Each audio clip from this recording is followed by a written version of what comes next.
veto cantado, se sabía que era lo que iba a pasar. Mira, pasaron más de 20 años desde la última vez que el Congreso de la Nación Argentina reunió los números para voltear un veto presidencial. Primero lo primero, estamos hablando de la Ley de Emergencia en Discapacidad, que el Congreso de la Nación Argentina convirtió en ley, sancionó en ley, el presidente firmó el veto y la dejó sin efecto. Lo que ha sucedido es que el 20 de agosto la Cámara de Diputados reunió los 2/3 para la insistencia, pero la ley hubiera quedado sin efecto si no hubiese sido lo que ayer pasó en el Senado.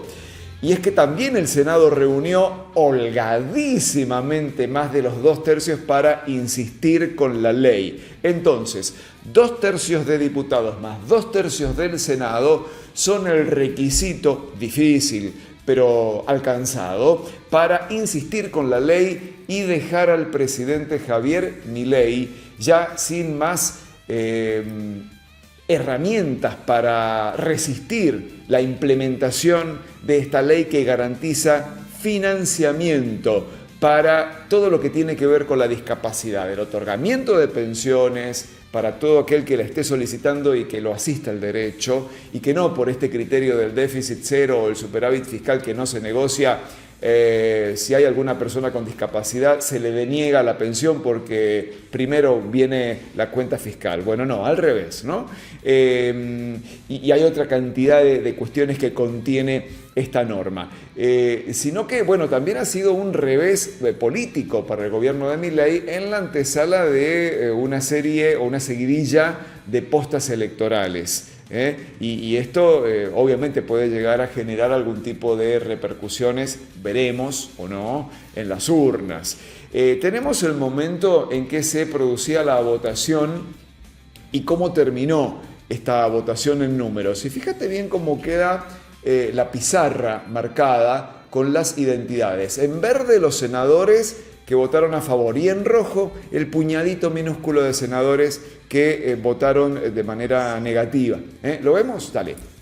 Quienes voten por la afirmativa insisten con la sanción original de la norma y quienes voten por la negativa rechazan la insistencia de la misma.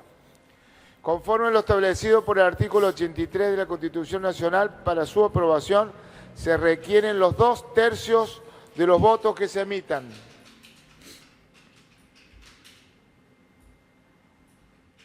Bueno, ahí está, ¿no? Afirmativos 63, negativos 7, abstenciones 0. Los 2/3, la mayoría requerida para esta ley, eran 47 votos. Bueno, hubo 63 votos.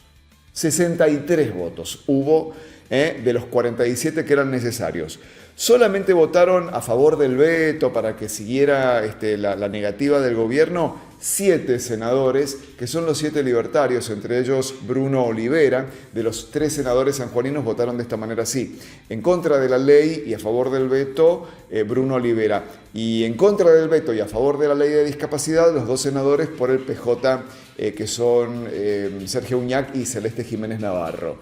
Los senadores de La Libertad Avanza, que defendieron la ley pero ya se sabían derrotados, ninguno hizo uso de la palabra. Nadie defendió, nadie argumentó. Es como que ya estaban entregados y ya sabían en qué terminaba esto y de qué manera terminaba esto.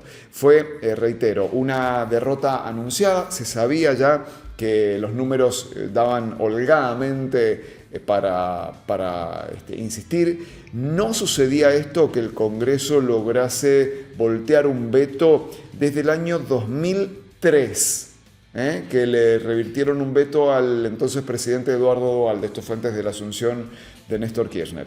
Esta ley de discapacidad lo que hace es garantizar fondos hasta diciembre del año que viene, del 2026, para el pago a prestadores de servicios de discapacidad como enfermeros, acompañantes, transportistas. También restablece el proceso de aprobación de pensiones. Porque sobre pretexto del equilibrio del superávit fiscal, acá hay mucha gente con discapacidad que está implorando la pensión y se la siguen cajoneando y peloteando en respeto, reitero, al equilibrio fiscal, anteponiendo el equilibrio fiscal a la atención de los más vulnerables.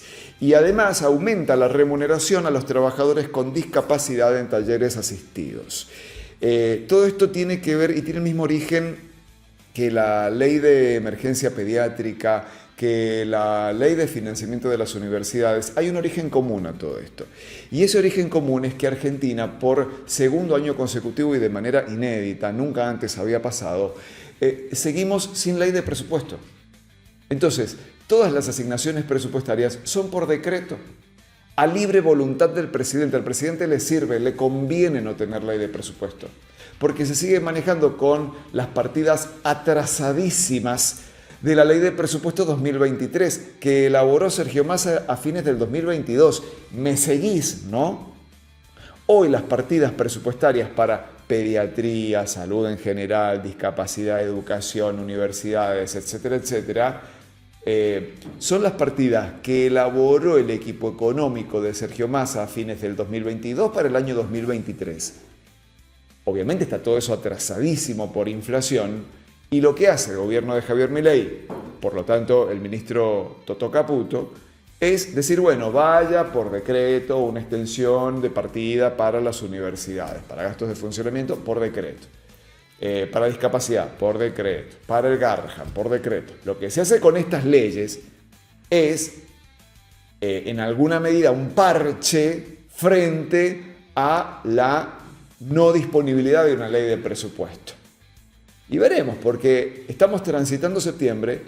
En septiembre debería el equipo económico de Caputo presentar el proyecto de ley de presupuesto 2026. Es ahora, es en septiembre. Veremos.